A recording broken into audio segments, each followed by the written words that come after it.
네, 오늘은 어버이 주일입니다. 우리나라에 기독교가 전해진 선교 초기에는 우리 조상들이 이 기독교를 아주 부정적으로 인식하고 받아들였습니다. 기독교는 부모도 공경하게 하지 못하게 하는 사교다, 이렇게 생각하면서 기독교를 핍박했던 것이죠. 근데 이건 정말 큰 오해였습니다. 당시에 우리 사회가 유교에 찌들었기 때문에 예수 믿으면은 제사를 못 드리게 한다, 그러므로 부모 공경을 못하게 하는 사교다, 이런 식으로 이제 오해를 했던 것이에요. 여러분, 제사 드리는 것이 부모 공경의 핵심이다, 이렇게 생각했던 것이죠. 완전한 그는 잘못된 생각이고, 기독교에 대한 오해도 이렇게 큰 오해가 없는 것입니다. 여러분, 우리 기독교는요, 그야말로 부모 공경을重시하고 강조하는 종교인 거예요. 오늘 봉독한 출애굽기 20장을 보면은 하나님께서 출애굽한 이스라엘 백성들에게 삶의 원칙, 삶의 기준 를 삼고 이제 살아가야 할 10계명을 말씀하셨는데, 그 중에 5번째 계명이 바로 부모 공경에 대한 계명이었습니다. 네 부모를 공경하라, 그리하면 너의 하나님 여호와가 너에게 준 땅에서 너의 생명이 길리라 그랬어요. 이 계명을 보면은요, 다른 계명들에게는 무슨 이렇게 하면은 어떤 복을 주겠다, 이런 약속이 없어요. 그런데 이 5번째 계명만큼은 약속이 있습니다. 그래서 사도 바울이 이 5번째 부모 공경에 대한 계명은 약속 있는 첫 계명이다, 이렇게 정의를 내렸던 것이에요.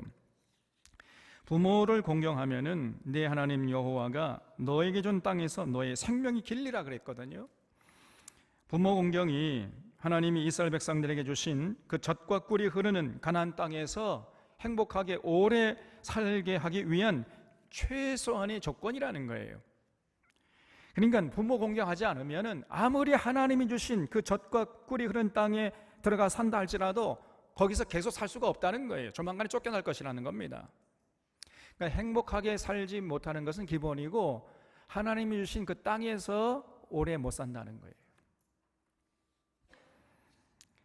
부모 공경할 때만이 하나님이 주신 땅에서 행복하게 자선만대로 살아갈 수 있게 해주겠노라, 이렇게 하나님이 이스라엘 백성들에게 약속한 것입니다. 여러분, 그만큼 부모 공경이 중요하다는 거예요.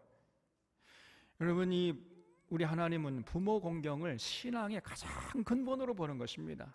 부모 공경하지 않고 무슨 신앙적인 행위 한다는 것은 전부 다 헛수고라는 거예요. 우리 하나님께서 이렇게 부모 공경을 강조하신 이유가 있겠지요? 왜 이렇게 부모 공경을 강조하겠습니까? 몇 가지 이유를 생각해 볼 수 있는데, 첫째는 부모 공경은 인간의 모든 윤리와 도덕의 출발점이기 때문입니다. 자신을 낳아준 부모님을 공경하지 않는 사람은요, 인간됨의 최소한의 도리도 갖추지 못한 사람이에요. 이 사람. 그러니까 쉽게 말하면 인간이라고 할 수가 없다, 그 말이에요. 부모 공경하지 않는 사람은 사람이 아닙니다. 아니, 짐승만도 못한 존재예요. 여러분, 짐승도요, 자기를 낳아준 부모는 공경할 줄 압니다. 그러므로 사람이 돼가지고 부모 공경할 줄 모른다면은 그건 짐승만도 못한 자지요. 그래서 출애굽기 21장 17절에서는 자기 아버지나 어머니를 저주하는 자는 반드시 죽일지니라, 이렇게 엄하게 명령하고 있습니다. 부모님 공경하지 않는 자는 살 가치조차 없는 사람이라는 거예요. 살 가치조차 없는 존재다. 그러므로 죽여라 그냥, 이렇게까지 말씀하셨어요, 하나님이. 둘째로, 부모 공경이 주위 사람들과의 인간관계를 원만하게 해주기 때문이에요. 부모님의 권위를 인정하고 부모님의 가르침에 순종하는 것은 모든 인간관계의 기본이 되는 것입니다. 부모님의 권위에 순종하는 자녀들이 학교에 가면 선생님의 권위를 인정하게 되고 그 선생님의 가르침에 순종할 수 있게 돼요. 또 그런 사람은 이제 훗날 사회에 진출하게 되면 이제 그 윗사람의 권위를 인정하게 됩니다. 사회의 질서에 순응하는 사람이 될 수 있어요. 그래서 주변 사람들과 원만하게 살아갈 수 있게 되는 것입니다.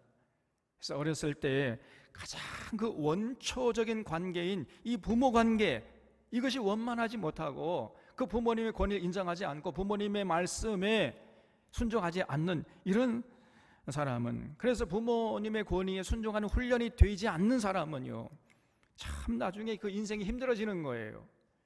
학교에 가서도 친구들과 잘 어울리지 못할 뿐 아니라 사회에 진출하게 되면 사회에 잘 적응할 수가 없어요. 부적응자가 되고 마는 것입니다. 그런 면에서 이 부모 공경이 모든 사회생활의 기초가 되는 거예요. 셋째로, 부모 공경이 행복하고 건강한 가정을 이루는 토대가 되기 때문이에요.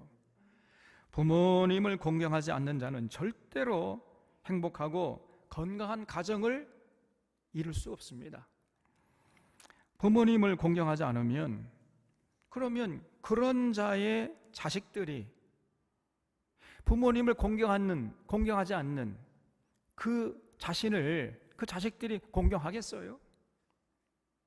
여러분, 이 자녀들은요, 그 부모님을 그냥 그대로 본받는 겁니다. 그래서 부모님을 공경하지 않는 사람은 부모님을 공경하는 자녀를 절대로 소유할 수가 없는 거예요. 부모님을 공경하는 자들만이 공경하는 자녀를 얻을 수 있는 것이고, 그럴 때 이제 행복하고 참 건강한 가정을 누리게 되는 거 아니겠습니까? 이런 부모님을 공경하지 않는 이런 가정이 어떻게 행복한 가정을 이룰 수 있겠어요? 그래서 반드시 부모 공경을 하는 자들만이 부모 공경하는 자녀를 얻을 수 있게 되고, 그럴 때 비로소 행복한 가정을 이룰 수 있게 되는 것입니다.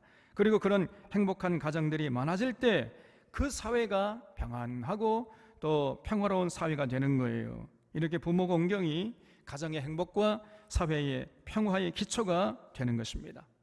그런데 이 부모 공경의 중요성은 결코 여기서 그치질 않아요. 가장 중요한 이유가 하나 더 있습니다. 그게 뭐냐? 그것은 부모 공경이 하나님 공경과 밀접하게 연결되어 있다는 사실이에요. 눈에 보이는 육신의 부모를 공경하면서 눈에 보이지 않는 하나님을 공경하는 법을 연습하고 훈련하는 것입니다. 그러므로 진실로 부모님을 공경하는 자가 하나님을 공경할 수 있는 자가 되는 거예요. 쉽게 말하면 효자가 신앙생활 잘할 수 있는 것입니다. 부모 공경과 하나님 공경은요, 뗄래야 뗄 수가 없는 거예요. 신앙생활 한다면서 부모님을 공경하지 않는 자가 있다면은 한마디로 그 신앙은 가짜입니다. 그 신앙은 거짓이다. 이렇게 단정적으로 말을 해도 틀림없어요. 눈에 보이는 육신의 부모도 공경하지 못하는 자가 어떻게 눈에 보이지 않는 하나님 아버지를 공경할 수 있겠습니까? 성경이 그렇게 가르치고 있잖아요. 예수님은 부모 공경이 하나님 공경이라는 영적인 차원과 밀접하게 연결되어 있음을 분명하게 가르쳐 주셨어요. 공생의 기간 동안에. 그래서 예수님 당시 유대교는요, 부모님을 공경할 물질을 가지고 부모님을 공경하지 않고 하나님께 예물로 바치면은 부모 공경하지 않아도 된다. 부모 공경을 면제해 줬어요. 그러니까 쉽게 말해서 부모님을 공경해야 할 물질을 가지고 헌금하면 부모 공경하지 않아도 된다. 이런 식으로 가르쳤습니다. 이걸 고르반이라고, 고르반. 이런 모습을 보면서요, 예수님이 분노했습니다. 너희가 장로의 유전으로 하나님의 뜻을 정면으로 거스르고 있구나. 그러면서 신랄하게 예수님께서 비판을 했어요. 부모 공경과 하나님 공경은 밀접하게 연결되어 있는 것이고 이것이 모순이 되지 않아요. 그래서 하나님을 공경한다고 하는 사람은 반드시 부모 공경하게 되어 있습니다. 부모 공경이 결여된 상태에서 하나님 공경, 이거는 있을 수가 없는 거예요, 이게. 이런 면에서 우리들을 돌아봐야 돼요. 우리가 열심히 예배 드리는 것도 뭐 좋은 일입니다만은, 그렇다고 부모님을 소홀히 대한다면은 그것은 근본적으로 그 신앙에 문제가 있는 것입니다. 하나님은 부모 공경하지 않고 드리는 예배를 절대로 기뻐하지 않습니다. 부모 공경하지 않고 드리는 헌금 절대로 기뻐하지 않아요. 부모 공경하지 않고 행하는 모든 신앙적인 행위를 우리 하나님은 전혀 기뻐하지 않는다는 사실을 우리 산원의 교우들은 뼛속 깊이 새길 수 있기를 바랍니다. 그건 절대로 하나님께 상대할 수가 없는 거예요. 살아계신 부모님을 공경하지 않고 열심을 내는 그 어떤 신앙적인 행위도 하나님 앞에서는요, 정당화될 수가 없습니다. 가정에서 부모님 공경하는 법을 배울 때 그 부모 공경을 통해서 하나님 공경하는 법을 배우게 되는 거예요. 그래서 우리가 우리 자식들을 위해서라도 반드시 부모 공경하도록 여러분 강요하고 연습하고 훈련시켜야 돼요. 내가 뭐 자녀들에게 대접받겠다 그런 뜻보다도 그래야만 우리 자녀들이 하나님 공경을 제대로 할 수 있게 된단 말이에요. 이건 굉장히 중요한 문제인 것입니다. 그래서 부모 공경이 자연스럽게 하나님 공경으로 이어지게 되는 것이고, 그럴 때 그런 삶이 하나님께 복받는 인생이 되는 거예요. 이처럼 부모 공경은 인간됨의 근본이고 인간관계의 기초가 되는 것이고 행복한 가정생활과 사회생활의 기본이고 나아가서 신앙생활의 기본이 되는 겁니다. 그래서 부모 공경이 땅에서 잘 되고 장수하는 약속 있는 첫 계명이 되는 거예요. 이처럼 이 부모 공경이 중요한 것입니다. 우리 사랑하는 산원의 교우들은 반드시 부모 공경에 힘쓰시고 또 성공하는 자들이 되시기를 바랍니다. 자, 그러면은 우리가 부모 공경을 언제 해야 되겠습니까? 이게 중요한 문제예요. 좀 강론으로 우리가 들어가 보자고요. 여러분, 부모 공경을 우리가 언제 해야 되겠습니까? 돌아가신 다음에? 그건 할 수가 없어요. 부모님이 살아계실 때 해야 됩니다. 부모님은 여러분 우리 곁에 그리 오래 머물지 않습니다. 그러므로 오늘 지금 여기에서 해야 할 것이 부모 공경이에요. 내일이면 늦습니다, 여러분. 오늘 해야 돼요, 오늘. 많은 분들이 안타까워하는 것이 무엇입니까? 이제야 좀 철이 들어가지고 부모 공경을 하려고 하는데 보니까 부모님이 안 계신다는 거예요. 이미 돌아가신 것입니다.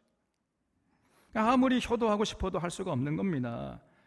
그래서 일찍이 송강정철이 일갈하기를 어버이 살아실제 섬길 일 다하여라 지난 후면 애달다 어이하리 평생에 고쳐 못할 일이 이뿐인가 하노라 이렇게 노래하지 않았습니까? 여러분 부모님은 우리들을 기다려주시지 않아요. 그러므로 오늘이 바로 효도할 때요. 오늘이 바로 부모 공경해야 할 때입니다. 내일이면 늦어요. 오늘 우리가 부모님을 기쁘게 해드리고 즐겁게 해드릴 때라는 것을 잊지 마셔야 됩니다. 절대로 부모 공경하는 일 내일로 미루면 안 돼요. 그 영원히 부모 공경을 못하게 되는 것입니다. 여러분 우리 부모님들은 자녀들이 정말 세상에서 성공하고 행복하기를 바라잖아요. 자기는 굶어도 자녀들을 먹이려 하는 것이 부모 심정 아닙니까? 제가 어렸을 때는 잘 몰랐는데 제가 이제 커가지고 부모 되어 보니까 조금 그 부모 심정을 알 것 같아요. 내가 아픈 것보다도 자식이 아플 때 더 고통스럽지 않습니까, 여러분? 비록 아버지가 자녀들을 회초리로 때린다 할지라도 잔소리를 하신다 할지라도 여러분 전부 자녀들 잘 되라는 그런 심정에서 그런 동기에서 하는 거 아닙니까? 그래서 절대로 우리 부모님들의 어떤 교훈을 잔소리로 들으면 안 돼요. 아빠가 뭘 안다고 이런 호로자식이 있나 그게. 여러분 이렇게 생각해야 됩니다. 절대로 경골이 들으면 안 되는 것입니다. 부모님들은 형편이 되지 못해서 자녀들에게 넉넉한 교육의 기회를 제공하지 못해주는 것이 가장 큰 한으로 맺히는 거 아닙니까? 그래서 새벽별을 보고 일어나서 허리가 휘어지도록 일을 해도 자식들 생각하면요 마음이 흐뭇해요.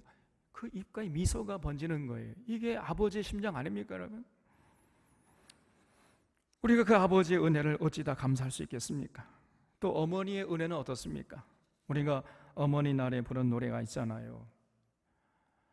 저는 이 노래가 찬송가에 들어와야 된다고 생각하는데, 나 실제 괴로움 다 잊으시고 기르실 제 밤낮으로 애쓰는 마음, 진 자리 마른 자리 가라뉘시고 손발이 다 닳도록 고생하시네. 하늘 아래 그 무엇이 넓다 하리요 어머니의 희생은 가히 없어라. 여러분, 모든 어머니가 그렇지 않습니까? 자녀들 잘 되라고 쉬지 않고 손발을 놀리고 허리가 휘어지도록 일을 하고, 그리고 또 새벽부터 그냥 눈물로 하나님께 자녀들 잘 되게 해달라고 기도하잖아요. 이것이 바로 우리 어머니이십니다. 그래서 하나님은 모든 곳에 계실 수 없어서 어머니를 보내셨다, 이런 말이 있어요. 이런 아버지와 어머니의 은혜와 사랑을 생각할 때 어떻게 그 부모님을 공경하지 않을 수가 있겠습니까? 우린 죽을 때까지 이런 부모님의 은혜를 마음에 간직하고 부모 공경에 힘써야 할 것입니다. 이것이 최소한의 인간됨의 도리예요.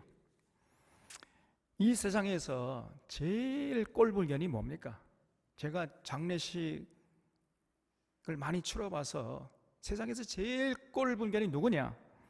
부모님 살아계실 때는 부모님 속을 푹푹 썩이다가 부모님 장례식장에서 이제 관이 나가야 되는데 관이 나가지 못하도록 관을 붙잡고 그냥 엉엉 껄껄 우는 거예요. 그냥 근데 패주고 싶어요. 그냥 그러면서 그냥 관을 붙잡고 잘못했어요. 용서해, 나 아빠 잘못해. 아니야, 그 부모 살아 계실 때 좀 잘하지 말이야. 그러면서 콧물을 흘리는 거예요. 그냥. 물론 그 마음을 이해 못하는 바는 아니지만은 부모님 살아생전에 그렇게 좀 효도했으면 얼마나 좋았겠습니까? 그런 안타까운 마음이 드는 거예요. 돌아가신 다음에 울고불고 해봤자 그게 무슨 소용이 있느냐 그 말이. 자기 감정에 충실할 뿐이지 그 부모 공경이 아닙니다. 여러분. 얼마나 안타까운 노릇인지 알 수가 없어요. 그래서 여러분, 반드시 부모 공경은 부모님 살아계실 때 해야 됩니다. 돌아가신 다음에는 아무런 소용이 없는 거예요. 그 유교의 가르침이 틀린 겁니다. 무슨 큰 의리의리한 무덤을 세우고 뻑적지근한 무슨 땅을 사가지고 잔디를 가꾸고 아무런 쓸데가 없는 짓을 하고 있는 거예요. 우리 사론의 교우들은 부모님 살아생전에 효도 다하고 부모 공경에 최선을 다해 주시기를 주님의 이름으로 부탁드립니다. 여러분, 자, 그러면 부모 공경이 뭡니까? 부모 공경의 핵심은요, 부모님을 존경하고 우러러보는 거예요.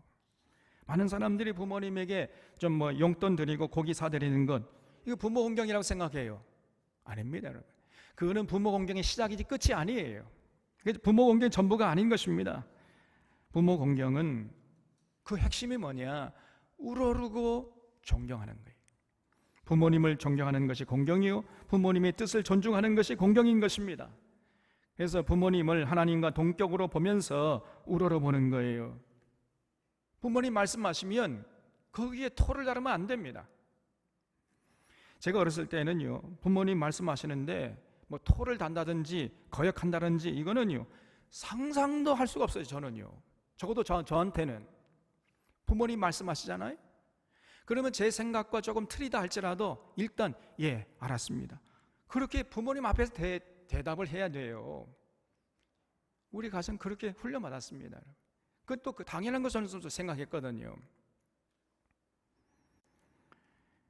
왜냐하면은 부모님이 나를 낳아주시고 나를 지금까지 길러주시고 나를 존재케 한 근본이시기 때문에 그 생각하면요 어떻게 그 부모님의 말씀을 거역할 수 있겠습니까? 그래서 부모님의 뜻을 존중하는 것, 부모님을 존경하고 우러러보는 것, 이것이 부모 공경의 핵심이에요.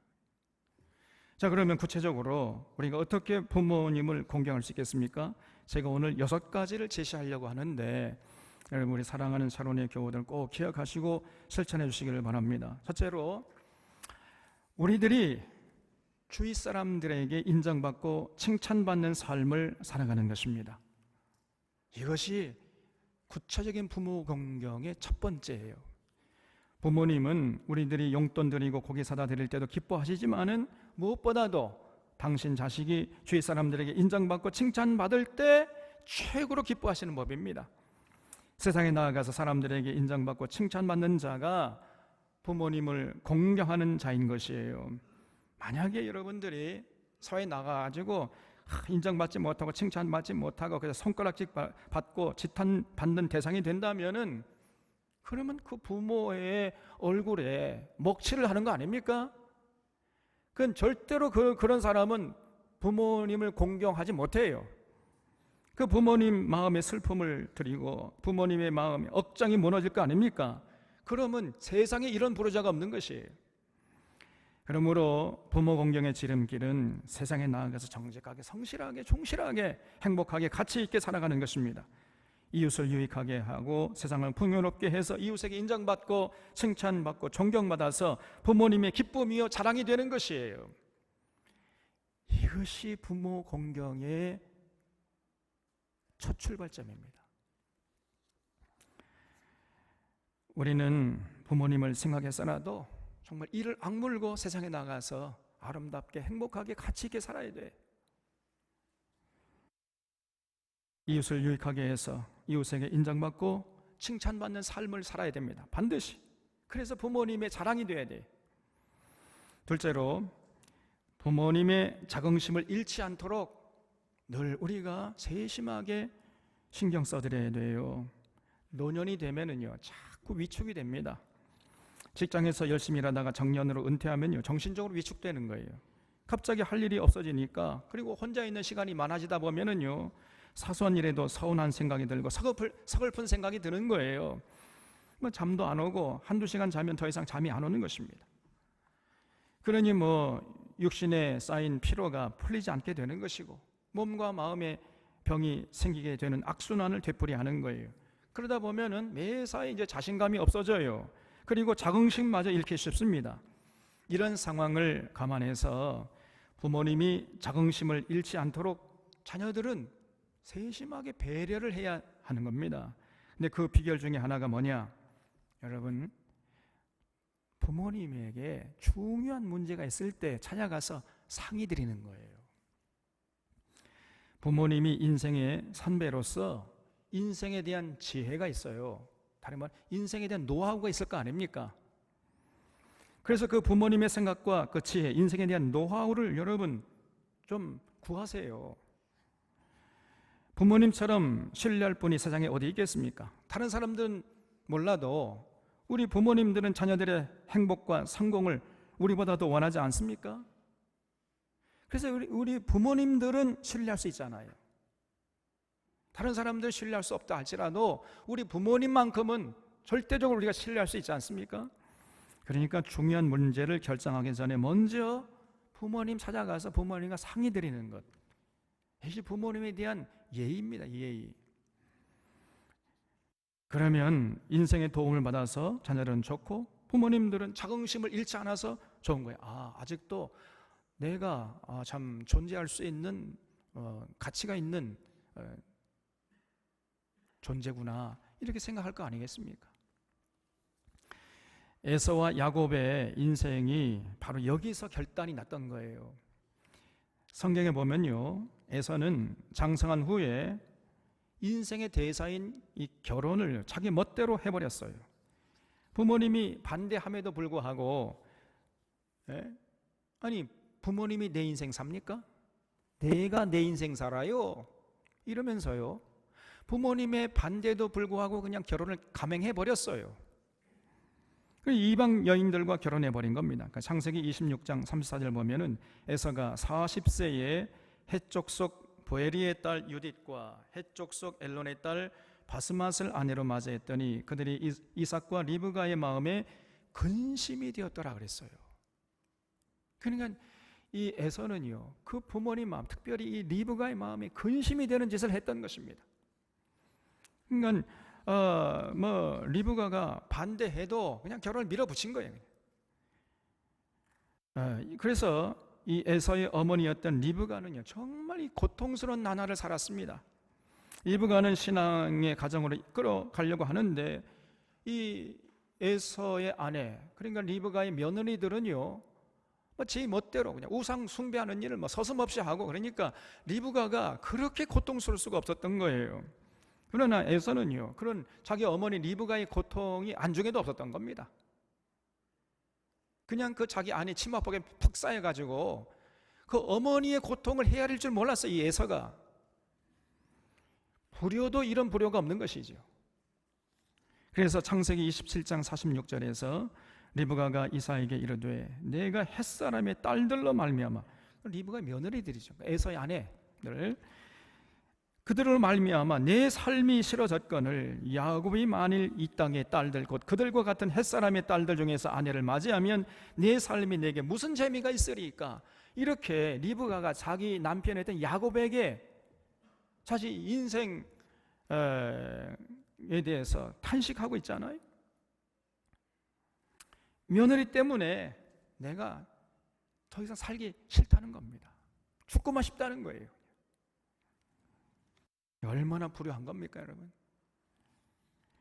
그 정도로 이 리브가가요, 그 에서의 아내들, 다시 말하면 궁극적으로는 에서 때문이죠. 에서로 인해서 고통을 당한 겁니다. 그래서 하나 남은 그 동생 야곱마저 자기 멋대로 결혼해버리면 어떡하느냐 이러면서 미리 걱정을 하면서 신세 한탄을 하고 있잖아요, 지금. 여러분, 결혼이라는 거는 인생의 중대사 아닙니까? 그냥 자기 혼자 결정하면 안 되는 거예요. 부모님의 입장도 생각하고 부모님의 뜻도 받드는 선에서 이루어져야 하는 것입니다. 만약에 부모님이 반대한다면 부모님이 찬성할 때까지 기다려야 돼요. 아니면은 적극적으로 부모님을 설득해서 결과적으로 부모님의 동의를 받고 부모님의 축복 속에 결혼해야 하는 것입니다. 이게 중요한 거예요. 제가 부모 공경의 한 예로 결혼 문제를 들었는데 이건 한 예에 불과한 것입니다. 우리의 모든 인생의 여정에서 중요한 갈림길에 섰을 때 반드시 먼저 부모님 찾아뵙고 부모님에게 상의를 드리세요. 그 부모님이 인생의 선배로서의 그 노하우가 있단 말이에요. 그래서 그 부모님 찾아뵙고 상의 드리는 것이 부모 공경의 비결이다. 그럴 때 이 부모님이 참 잃어버렸던 자긍심을 회복하게 되는 거예요. 실제로 부모님이 육체적으로 건강하시도록 세심하게 보살펴 드려야 됩니다. 현대 문명의 발달로 여러분 인간의 수명이 지금 점차 늘어나고 있잖아요. 그래서 우리는 이미 100세 시대를 살고 있습니다. 제가 얼마 전에 장례식에 가니까요, 그 장례식을 치르고 있는 가정이 3가정이 있던데 보니까 전부 다 91세, 93세, 95세 그러더라고요. 80세는 없어요 이제는. 왜냐하면 80세는 아직 청춘이거든요. 이미 100세 시대를 살고 있습니다. 이에 따라서 여러분 노후 대비가 중요해진 거예요. 과거에는 직장을 은퇴하면은요, 직장 한 60세 은퇴하잖아요. 그럼 한 몇 년 살다가 돌아가셨습니다. 대부분. 그래서 노후 대비가 그렇게 중요하지 않았습니다만은 지금은 그렇지 않아요. 만약에 사회에서 은퇴한다 할지라도 돌아가실 때까지 한 30년, 40년을 더 살아야 됩니다. 그러므로 오늘 이 시대는 정말 노후 대비가 중요한 문제로 대두된 거예요. 이걸 우리가 잊지 마셔야 됩니다. 이건 보통 문제가 아니에요. 그러니까 노후 준비를 철저하게 해야 하는 것입니다. 그래서 그 자녀들도 잘 이 노후 준비하도록 도와드려야 되는 것이고, 본인들 스스로 알아서 철저하게 대비를 하셔야 돼요. 그 중에서 건강을 잃지 않도록 세심하게 자녀들은 신경을 써드려야 됩니다. 노년의 건강을 잃으면요, 삶의 질이 급격하게 떨어져 버려요. 그 때문에 정말 육신적인 건강에 신경을 많이 써드려야 됩니다. 무엇보다도 하루하루 감사하고 즐겁게 가치 있는 일에 헌신하도록 본인 스스로가 노력해야 되는 것이고, 자녀들은 그렇게 하시도록 도와드려야 돼요. 무엇보다도 여러분, 가만히 계시면 안 돼요. 가만히 계시면 가만히가 돼버려요. 절대로 가만히 계시면 안 되고 자꾸만 몸을 움직여야 됩니다. 몸을 움직이도록 자녀들이 가서 자꾸 잔소리를 해드려야 돼. 스트레칭도 하고 근육 운동도 해야 됩니다. 또 좋아하는 운동 경기 하나 선택해가지고 그 운동을 즐기도록 그렇게 자꾸 말씀을 드리세요. 격려를 해드려야 됩니다, 여러분. 그저 나이는 숫자에 불과하다, 새로운 도전을 하도록 자꾸 격려를 해야 돼요. 탁구, 등산, 사이클, 낚시, 서예, 바둑, 하다못해 걷기라도 하도록 해야 됩니다. 안 하시려고 하면요, 업걸어 나가세요. 그냥 이렇게. 주위를 돌아보면은 나이가 90세 이상이 됐는데도 새로운 도전에 나서는 이런 분들이 많잖아요. 나이는 숫자에 불과한 것이에요. 그냥. 절대로 손 놓고 세월만 보내도록 하면 안 됩니다. 또 여러분, 악기가 중요해요. 악기 좀 배우세요. 우리가 작년에 이제 하모니카를 배우려고 그냥 멋지게 시작했다가 그만 코로나 때문에 지금 중단했지요. 이제 코로나가 종식되면은 다시 하모니카 이제 배울 겁니다. 집에서 여러분, 우리 어르신들 열심히 하모니카 지금 불고 계시죠?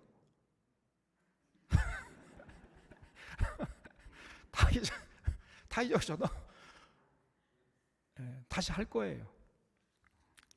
여러분, 하모니카가 굉장히요 육신적으로 좋아요. 폐활량이 좋아지고 또 호흡을 깊게 하기 때문에 자기도 모르는 사이 건강에 도움이 많이 됩니다. 집에서 연습을 많이 해 놓으시기 바랍니다. 그리고 좋은 거는 함께 노래하는 거예요. 함께 노래하는 것처럼 노년에 유익한 것이 없는 것입니다. 그래서 앞으로 이제 기회가 주어지면은 합창단 만들어 가지고 함께 노래할 수 있도록 교회가 배려하려고 그래요. 합창단을 반드시 만들 겁니다. 또 성경을 읽고 쓰면서 성경 통독에도 도전해 주세요. 그리고 전도지 가지고 남은 시간 나가서 전도를 하면요, 얼마나 유익하겠습니까? 나도 유익하고 상대방도 유익하고. 그리고 성경을 암송하는 거죠. 지난번에 연대기 손으로 마음과 생각 속에 새긴 하나님의 말씀이라는 책을 우리 교회가 출판했잖아요. 그 책에 나와 있는 대로 암송하면 성경 전체의 스토리가 딱 꿰어지도록 제가 성경 구절을, 중요한 구절들 이렇게 뽑은 거거든요. 연대기 손으로. 그래서 그 성경, 그 책들, 그 책에 있는 성경 구절들 순서대로 쭉 암송하다 보면요, 아하, 성경이 이런 내용으로 이렇게 흘러가는 거구나, 이거를 그냥 알 수 있습니다, 여러분. 그래서 그 책 소중히 여러분 다루시고, 그 책 읽고 또 읽고 또 암송하고, 이렇게 하면 어떻게 됩니까? 은혜 받아서 좋고 또 치매를 예방해서 좋고 일거양득이에요. 나이가 들면요, 가장 걱정되는 것이 뭐냐? 치매입니다. 치매에 걸리면요, 인생의 질이 급격하게 하락하게 돼요. 나만 고통스러운 것이 아니라 주변 모든 식구들까지 다 고생스럽게 만드는 게 이 치매입니다. 절대로 치매 걸리면 안 돼요. 치매를 예방하려면 평소에 음식을 조심해서 먹고, 그리고 자꾸 읽고 쓰고 말하고 생각하고 웃고 노래하고, 그리고 성경 말씀을 읊조리는 겁니다. 성경 자꾸 암송하는 거예요. 중요한 것입니다. 그리고 건강을 위해서 소식하는 것이 중요해요. 여러분, 노년이 될수록 조금씩 식사량을 줄여가야 됩니다. 왜냐하면은 우리 몸의 소화 효소가 점점 적게 나오기 때문에 그래요. 이거는 할 수가 없어요. 어떻게 할 수가 없는 것입니다. 세월을 거스를 수가 없는 것이죠. 그래서 여러분 자꾸 나이가 들어갈수록 음식의 양을, 식사량을 줄여가야 돼. 그리고 가급적이면은 현미밥으로 드시면 좋습니다. 제가 늘 말씀드리지만은 현미에는 우리 몸에 필요한 모든 필수 영양소가 다 들어있단 말이에요. 이 현미가 완전식품이라 그랬잖아요. 근데 현미밥을 드실 때는 반드시 꼭꼭 씹어 드셔야 됩니다. 30번 내지 50번을 씹어야 돼. 그래서 그 현미의 그 쌀 눈을 터트려 줘야지 우리 몸에 들어가서 소화가 되는 것입니다. 그렇지 않으면 그냥 다 다시 나와버려요. 그래서 이렇게 현미를 먹으면서 꼭 씹게 되면요, 식사 시간이 굉장히 길어져요. 그럼 조금만 먹어도 배가 부러집니다. 그래서 소식해서 좋고 또 소화가 잘 돼서 좋고, 이것도 일거양득이에요. 그래서 소화 기능이 떨어지거나 혹시 이빨이 이제 좋지 못한 그런 어르신들은 죽을 끓여 드실 수 있도록 자녀들이 배를 하는 것도 중요한 것입니다. 아니면은 소화 기능이 너무 떨어져 가지고 현미를 소화시킬 그런 능력이 이제 사라지게 되면 오븐도나 아니면은 백미를 조금 섞어 가지고, 아니면 또 잡곡을 섞어 가지고 이렇게 해서 잡수도록 이렇게 부모님을 배려해 드려야 돼요. 어쨌든 이 부모님의 음식에 신경을 많이 쓰지 않은 것입니다. 그리고 넷째로 노년이 되면은요, 노년이 될수록 대화 상대가 필요한 것입니다. 제가 한번 말씀드린 적이 있는데, 연세대 철학과 교수였었던 김형석 교수님은 100년을 살다 보니라는 책을 썼는데, 그 책도 제가 들꽃 도서관에 구입해 놨어요. 이 책도 반드시 읽어보시라 그랬죠? 읽어보셔야 됩니다. 김형석 교수님이 1920년생이에요. 그러니까 지금 우리나라로 하면은 몇 세입니까? 102살이네요. 102살. 근데 지금도 왕성하게 활동하고 있거든요. 그는 그 책에서 말하기를, 지나고 보니까 60세에서 75세가 인생의 황금기였다, 이렇게 적고 있습니다. 그러니까 우리 교회 지금 일남선교회 회원들이 인생의 황금기를 지금 지나고 있는 겁니다. 제가 지금 인생의 황금기를 지나고 있다니까요.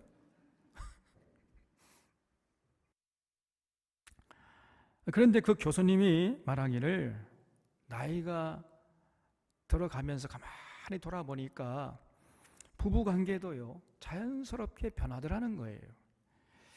30대 40대까지는 부부관계 연정이랍니다. 연정. 다시 말해서 남자이기 때문에, 여자이기 때문에 사랑한다는 거예요. 그런데 50세 이상이 되면은요, 부부관계가 이제 애정으로 변한다는 거예요. 남녀의 육체관계 때문에 사랑하는 것이 아니고 그 사람 자체를 사랑하게 되더라는 것입니다.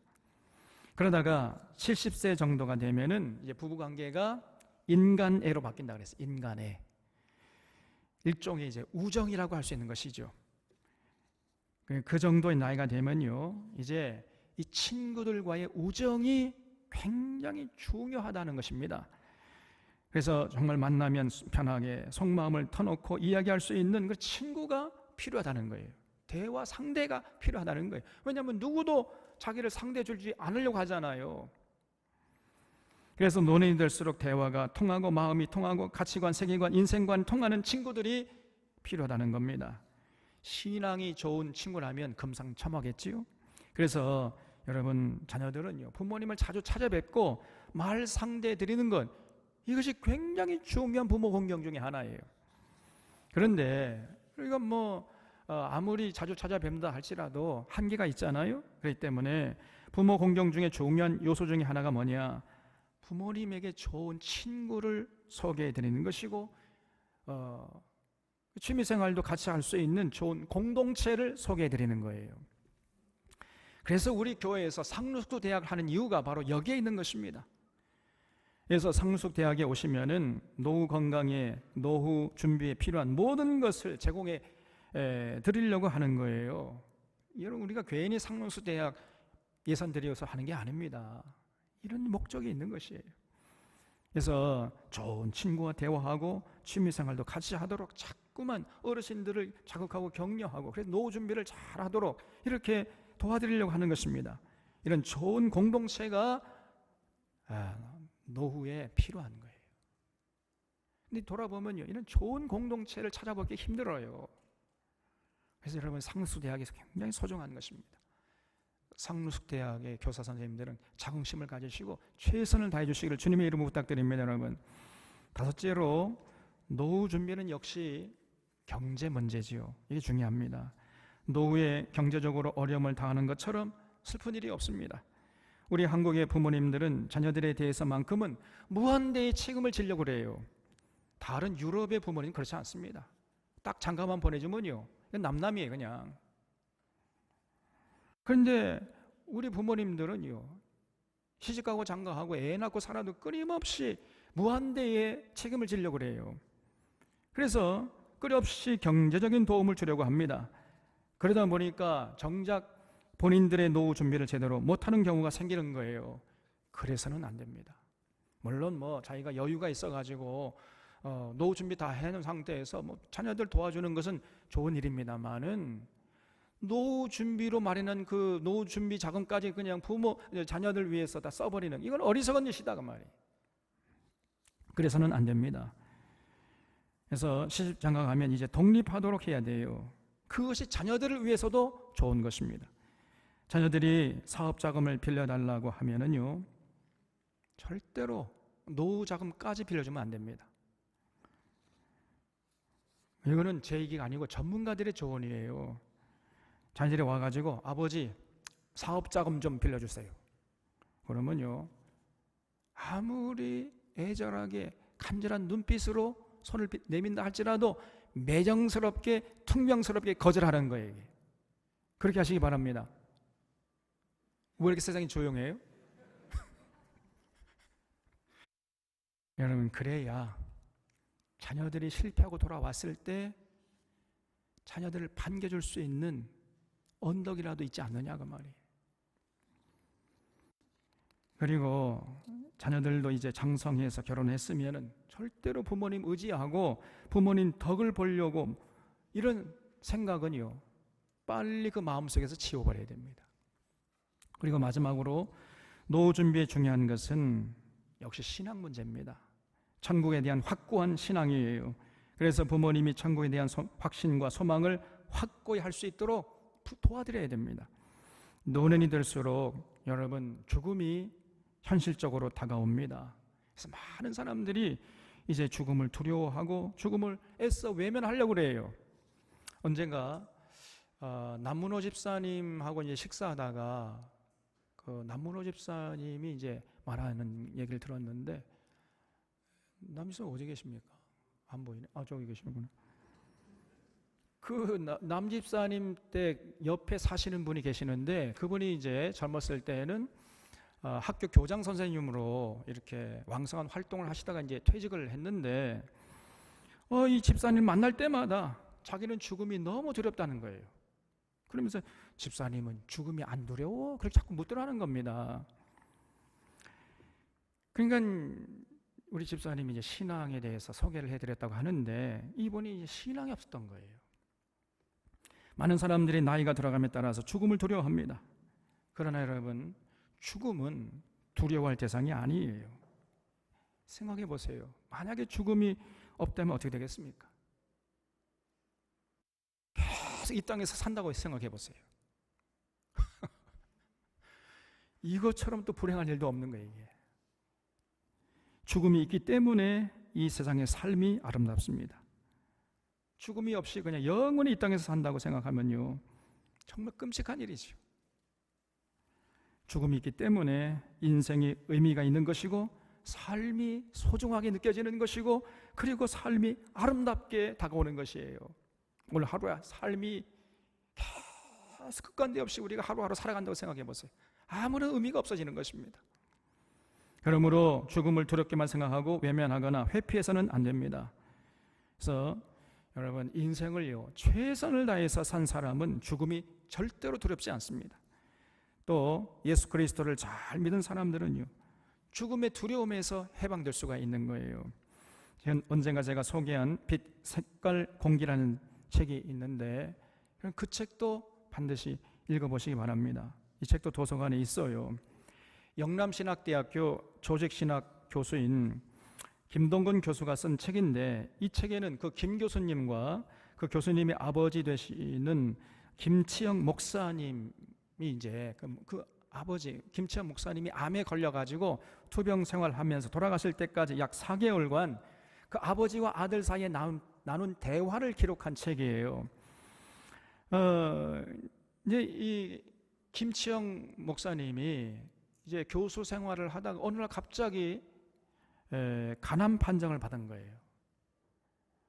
이제 간암 판정을 받고 5개월 만에 돌아가셨는데, 그때 그 죽음 앞에서 부자간의 대화를 기록한 책입니다. 근데 그 책을 보면은요, 이런 내용이 들어있어요. 어느 날 그 김치영 목사님이요, 그 아들 되는 그 김 교수님을 부르더니 자기 몸에 꽂혀 있는 링거액 주사를 뽑아달라고 그러더라는 거예요. 그래서 이렇게 보니까 링거액 주사가 아직 남아있고 반쯤이나 남아있는데 뽑아달라고 하는 겁니다. 그래서 아버지, 이 링거액이 반쯤 남았는데요. 그랬더니, 동건아, 내가 링거액을 바꿔달라는 뜻에서 뽑아달라는 게 아니란다 하면서 하는 얘기가, 이제 때가 됐다. 주님의 음성이 분명히 들려오는데 순종치 않고 억지로 주사 맞고 있는 것이 옳겠느냐. 그러면서 그 링거액 주사 바늘을 뽑아달라고 부탁을 하더라는 겁니다. 그래서 깜짝 놀래가지고 그 김동건 교수님, 절대 나는 그렇게 할 수 없습니다. 아니, 그 뽑으면 아버님이 돌아가시는데 나는 절대로 못하겠습니다. 그랬더니 아주 단호하게, 아버지의 뜻이다, 뽑아라, 이렇게 명령을 하는 거예요. 그래서 이 교수님이 눈물을 머금고 링거 주사를 뽑았다는 그런 내용이 나와요. 그러니까 김치영 목사님은 죽음을 당하지 않고 죽음을 당당하게 맞이했던 겁니다. 여러분, 이것은 아무나 할 수 있는 게 아니에요. 주님을 사랑하고 주님의 뜻을 받들어서 산 사람만이, 그래서 천국에 대한 신앙과 소망을 가진 사람만이 이렇게 죽음을 당하지 않고 죽음을 당당하게 맞이할 수 있게 되는 것입니다.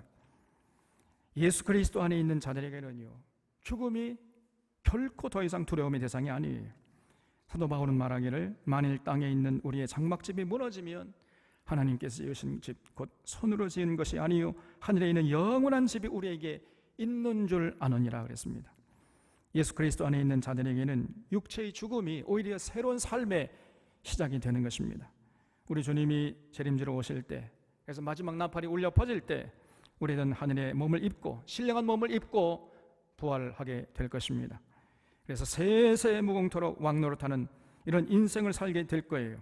그러므로 우리 믿는 자들에게는 죽음에 대한 두려움이 사라지는 거예요. 그래서 바울이 외치기를, 사망아 너의 승리가 어디 있느냐, 사망아 너의 쏘는 것이 어디 있느냐 그랬어요. 이처럼 예수 그리스도 안에 있는 자들에게는요, 부활의 소망, 천국에 대한 소망이 주어지는 거예요. 이 소망이 우리의 삶을 가치 있게 하고 당당하게 살게 하는 것입니다. 그러므로 예수 그리스도를 전하는 것이야말로 부모님에게 영생을 선물하는 거예요. 이것이 참된 부모 공경인 것입니다.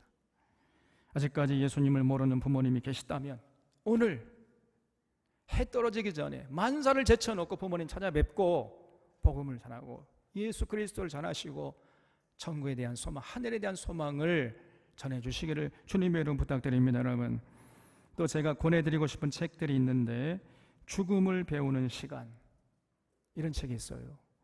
또 인생의 마지막 순간에서, 이 책도 정말 좋은 책입니다. 또 인간의 마지막 권리라는 책들도 있는데, 이런 좋은 책들이 이미 출간되어서 우리 곁에 있습니다. 제가 들꽃 도서관에 이제 구입을 신청해 놨으니까 이번 주 중에 들어올 거예요. 이런 책들을 우리가 읽어야 돼요. 우리가 죽음을 회피한다고 해서 죽음이 다가오지 않습니다. 안 다가오는 게 아니에요. 반드시 다가옵니다, 여러분. 그래서 우리가 이런 책들을 읽으면서 평소에 우리는 죽음을 직시해야 됩니다. 그럴 때 정말로 하루하루 삶을 소중하게 살 수가 있게 되는 거예요. 이렇게 우리 사론의 교우들은 부모 공경을 구체적으로 실천할 수 있기를 바랍니다. 부모님의 황혼기가 아름답게 물들어가도록 부모님의 생애가 한 점 후회가 없도록 여러 모양으로 보살펴 드려야 되는 거예요. 이것이 자녀들의 도리란 말이에요. 여러분, 신선한 아침의 햇살도 아름답지만은 석양의 노을이 하늘을 수놓을 때 얼마나 감동적입니까? 수많은 사람들이 석양의 노을을 보고 감동을 받지 않아요? 황혼의 아름다움은 청춘의 아름다움과는 차원이 다른 최고의 아름다움을 선사해 주는 거예요. 아무쪼록 우리 사론의 교우들은 나이가 들어갈수록 이렇게 아름다움으로 물들어 가시기를 바라고, 그런 삶이 되도록 부모님을 공경하는 교우들이 되어주시기를 바랍니다. 그래서 우리 사론의 가정은 하나님의 약속대로 땅에서 잘되고 장수하고 자손만대로 복을 누리는 복된 가정을 세워갈 수 있기를 바랍니다. 기도하겠습니다.